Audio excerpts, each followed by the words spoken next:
खरंच मूल जन्माला आलेल्या वेळेवरून किंवा त्याच्या कुंडलीवरून त्याचे भविष्य बघितले जाऊ शकते का? किंवा ते मूल हुशार आहे किंवा मानसिकरित्या कमजोर हे समजले जाऊ शकते का? याचेच उत्तर शोधायला महाराष्ट्राच्या एका वैज्ञानिकाने महाराष्ट्र अंधश्रद्धा निर्मूलन समिती सोबत मिळून एक टेस्ट तयार केली। यामागे वैज्ञानिक होते डॉक्टर जयंत नारळीकर। एक असे वैज्ञानिक ज्यांनी ब्रह्मांड कसे तयार झाले याचे स्पष्टीकरण देणारी बिग बँग थेअरीला धुडकावत स्वतःची हॉयल नारळीकर थेअरी मांडली। त्यांनी ज्योतिषशास्त्राला वैज्ञानिक दृष्ट्या तपासण्यासाठी 200 मुलांच्या कुंडल्या तयार केल्या। त्यातील 100 मुले अभ्यासात अत्यंत हुशार होती तर 100 मुले मानसिकदृष्ट्या कमजोर। आणि राज्यातील सर्व ज्योतिषांना आवाहन केले, जर तुमचे ज्ञान खरे असेल तर आम्ही दिलेल्या 40 कुंडल्यांपैकी कमीत कमी 28 मुलांची बुद्धिमत्ता तुम्ही योग्य तपासायला हवी।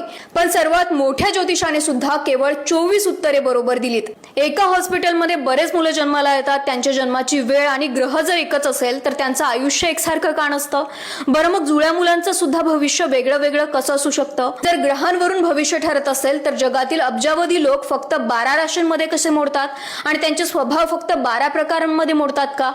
रिझनिंग लॉजिक खूप आहे, जगभरात एक्सपेरिमेंट सुद्धा खूप आहेत, पण ज्या देशात ॲस्ट्रो ॲपचा IPO AI आणि एज्युकेशन ॲपपेक्षा जास्त असेल तिथे लॉजिक जास्त काळ टिकू शकत नाही। नारळीकर यांचा एकच कानमंत्र होता, प्रश्न न विचारता कशावरच विश्वास ठेवू नका।